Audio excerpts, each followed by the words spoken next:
বলি কালী সত্যনারায়ণ, তাহলে আমাদের একমাত্র পূজার দান ওই নবনারায়ণ। তো না বাচ্চা যখন জন্ম নেয়, আমরা যখন ৬ ষষ্ঠীর দিন বা দাদু দিদা মুখ দেখতে যাই, যার যেমন সামর্থ্য, সোনার দোকানে যায়, সোনার চেন দিতে নাও পারে বা সোনার চেন নেয়ও, লকেট থেকে নেয়।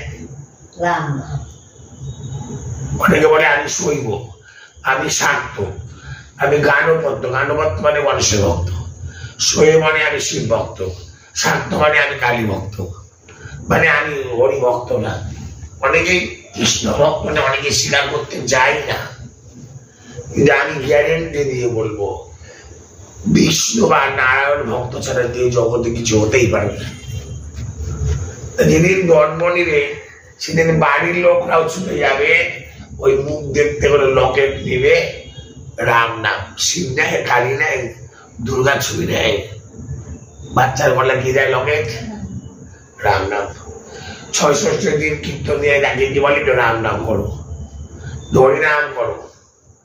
আবার ছেলে যখন প্রসাদ দিবে, ৬ মাসে হোক ৮ মাসে হোক, কি প্রসাদ দেয়, কার পূজা করে বলো, সেদিনও নারায়ণের পূজা। জানি গৃহ প্রবেশ অন্য দিন দিকে মেন পূজাটা কি, তাহলে নারায়ণ ছাড়া গতি নাই। আবার যখন ছেলে মেয়ের বিয়ে, যে মেয়ের বিয়ে দিল, সে আসরে কোন দেবতা আসলো, তাহলে শিব আসলো না, কালীও আসলো না। তারপর যখন আবার অন্তিম কাল মানুষ ছুটে যায়, ওরে ৪ যুগের নাম ওর কানে দেওয়ার সময় নাই। ৪ যুগের নামটা কি, ওই নারায়ণের নাম। নারায়ণ পরাক্ষরা, নারায়ণ পরামেতা, নারায়ণ পরাগতি, নারায়ণ পরাবুদ্ধি, হরে মুরারে মুকুন্দ সৌরে যজ্ঞেশ্বর নারায়ণ কৃষ্ণ বিষ্ণু তাইমাং, ওম নম বিষ্ণু, ওম নম বিষ্ণু, ওম নম বিষ্ণু, ওম পরম বিষ্ণু। আর কলিযুগে হরে কৃষ্ণ কৃষ্ণ কৃষ্ণ হরে হরে, হরে রাম রাম রাম। এগুলো কি সবই তো ভগবান নারায়ণ। আর যখন মরে গেল, কানের কাছে শিবকালী দুর্গা পাঠ করে না, বজরঙ্গবলী পাঠ করে না, হনুমান চল্লিশা করে, কি করে, কোন মন্ত্র করে মরার সময় কানে গীতা পাঠ, সেটাও আবার ভগবান নারায়ণ। আর যখন মরে গেল, ওরে কেহ পাকায়, কেউ কাটে বাঁশেরও ঝাড়, কেউ পাকায় দড়ি, ৪ জনাতে কান্দে করে বলবে হরি হরি। কি বলবে, বলো হরি হরি বল, বলো হরি। দেখো বল, তাহলে হরি ছাড়া গতি নাই। তাহলে আজকে এই বাড়ির লোকও ভুল করে নাই, হরি পূজা করেছে, আবার হরি পাঠের আসক্ত। এইটার থেকে বড় ধর্ম নাই। ভাগবত ধর্ম সর্বশ্রেষ্ঠ ধর্ম। আজকে বৌরি প্রভু পূজা করলো গঙ্গার তীরে, বললো বিয়ে প্রভু বহুদিন পরে আপনার কাছে মন আনন্দে ভরে গেল, একসাথে পূজা করলাম, বেরিয়ে আর ওখানে আমার ৫০০ টাকা হারালো, আর বলবো না, ব্যাংক লোককে আর আমি দিব না। কত চোর বলবে, বলবে হরি হরি বল। তোমরা গান করো না, আমরা যতই বলি কথাটা করে যে আমার দ্বারা হবে না। দিন থাকতে দীনবন্ধু ডাকো, এমনি যে কত কি পাপ করেছি তা ঠিক। এই বললে ভগবানের ভাগবত বক্তা গঙ্গা রূপে প্রকাশ। স্বয়ং ভগবান শ্রীকৃষ্ণ মায়াবদ্ধ জীবে উদ্ধারের জন্য গঙ্গা রূপে প্রকটিত হল। গঙ্গাকে গোবিন্দ যে সব মায়াবদ্ধ জীবকে উদ্ধার করার জন্য প্রভু আমার নিজের চরণ থেকে গঙ্গা, নিজেই গঙ্গা রূপে জগতে এলো। প্রেমানন্দে বলো হরি হরি। আজকে আমি জানতে পারলাম, জানো তো, এর সাধুগুরু সঙ্গ করতে হয়। ভগীরথ তার ৬০,০০০ পূর্বপুরুষকে উদ্ধার করার জন্য গঙ্গা এনেছিল। গঙ্গা বললে আমি তো যাবো, কিন্তু আমার ধারা রক্ষা করবে কি? আমার যে ধারা বললে পৃথিবী ধ্বংস হয়ে যাবে। ধন্যবাদী যে মহাদেবকে স্মরণ করলেন, মহাদেব বললেন ও কেমন ধ্বংস করে, আমার জটায় নামতে বলো। মহাদেবের জটাটা কত বড় বলো। কেমন ধ্বংস করে আমার জটাতে নামবো, যে জটায় নামলো দেবাদিদেব মহাদেব গঙ্গাকে জটার জালে বন্দি করে। মহাদেবের ওখান থেকে গঙ্গা মুখ বেরোচ্ছে। এখন মহাদেবের জটা থেকে বেরিয়ে আসছিল এই জন্মমুনির আশ্রম দিয়ে। এমন বেগ, যদিও জটা দিয়ে জলটা নেমেছে, তবু জলের বেগ এত বেশি বেড়ে গেল নিম্ন জায়গায়। এই নবদ্বীপের নটাদ্বীপ না, নটাদ্বীপ মধ্যে জম্বুদ্বীপ, মানে জন্মমুনির আশ্রম, সেখানে গঙ্গা এমন ভাবে বহিত হতে লাগলো, তো তার তপবন ধ্বংস করে দিল। উনি রেগে কি করলো, মনের মানুষে এইভাবে হাত পাতলো, গোটা গঙ্গাকে একেবারে খেয়ে ফেলল। এখন ভরত আমাদের ভগীরথ পিছন দিকে থাকে, গঙ্গা কোথায়, গঙ্গা নাই। সাধনায় জানতে পারলেন, জন্মমুনি তাকে তাকে স্মরণ করলেন, দুঃখের কথা বললেন যে আমার পূর্বপুরুষ কত সাধনা করেছে, 4-5 পুরুষ তারা গঙ্গাকে আনতে পারেনি। অনেক কষ্টে আমাদের 60,000 সগর রাজা 60,000 পুত্রকে ভস্ম করে দিয়েছে। তারা অপরাধ করেছিল, তাদের উদ্ধারের জন্য এই ভগীরথ গঙ্গা আনতে পারলো। তা আনতে কত বাধা।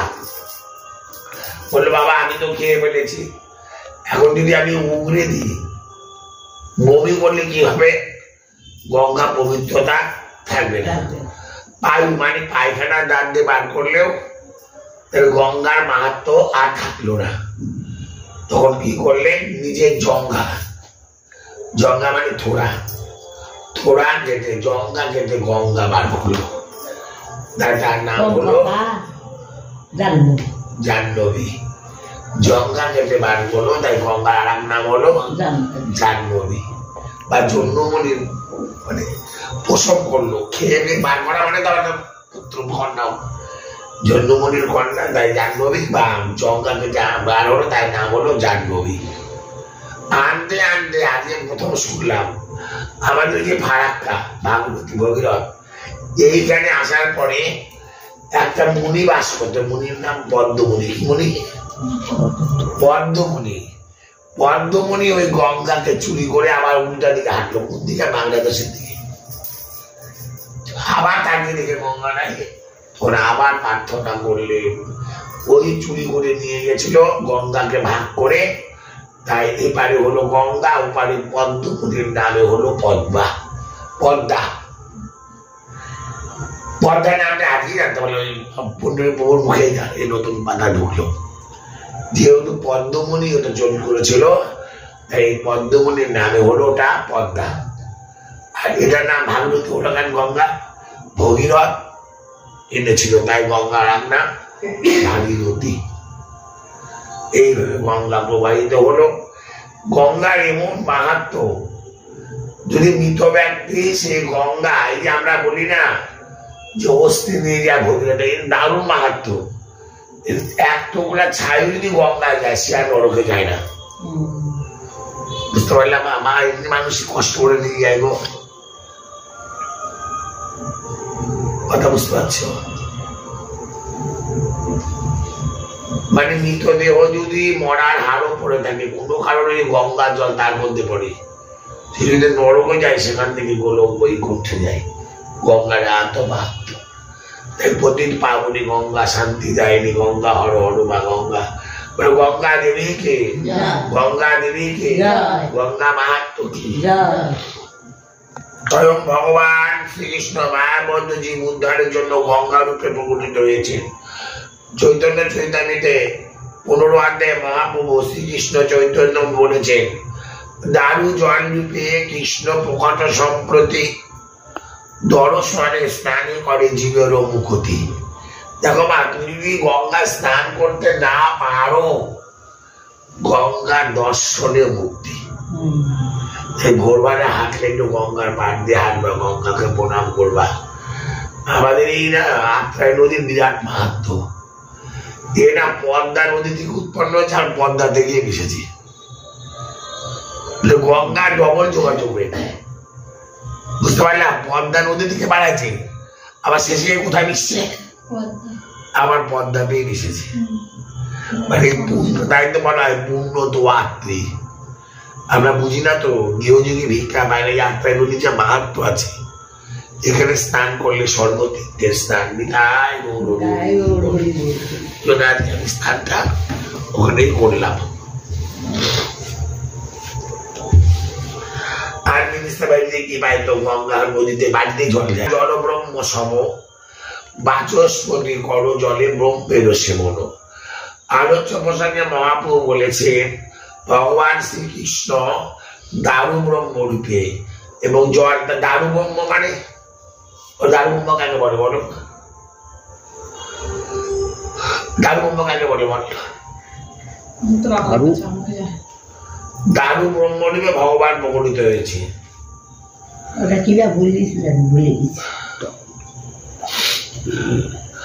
ললিতা বিএ পাস, ও মোবাইল দেখে শোনে, এই জানতে ঢুকে এই জানতে পারা যায়। তোমাদের তো আমি করলাম না, শুনছিলাম। দারু মানে জগন্নাথ, দারু ব্রহ্ম। আমার বাড়ি সবই তো দারু ব্রহ্ম।